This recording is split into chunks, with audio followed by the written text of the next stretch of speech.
A lot of people want to know what an etching is, and it's what we call an intaglio technique, and it's actually easier to explain it if you also explain what a woodcut is. Because a woodcut is a relief print.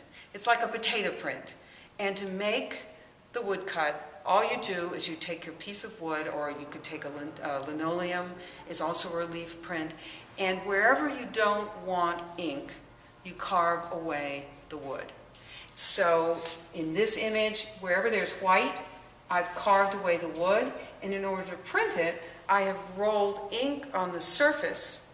All the wood that's left, I roll ink on that surface, put the paper on top of that inked surface, and rub or run it through the press, and then I have a mirror image. Intaglio is the opposite. And woodcut, let me just say, is probably, it's one of the earliest print techniques because it is very direct and it's very simple. You don't need a lot of equipment. Intaglio etching was developed many centuries later, and typically you have a metal plate.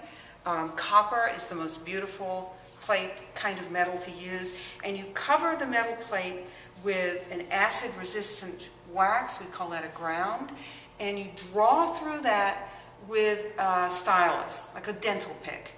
Then you put it in the acid, or I guess the term of preference is the mordant, that bites down into the metal wherever the metal has been exposed by your drawing. You wipe the wax off the surface, and then you've got a piece of copper that has lines that are bitten into the plate.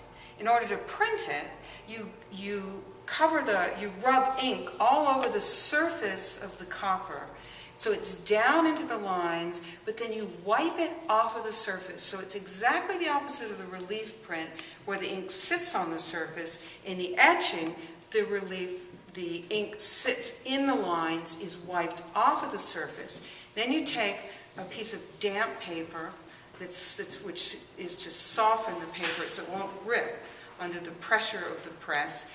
You put the damp paper on top of the inked plate.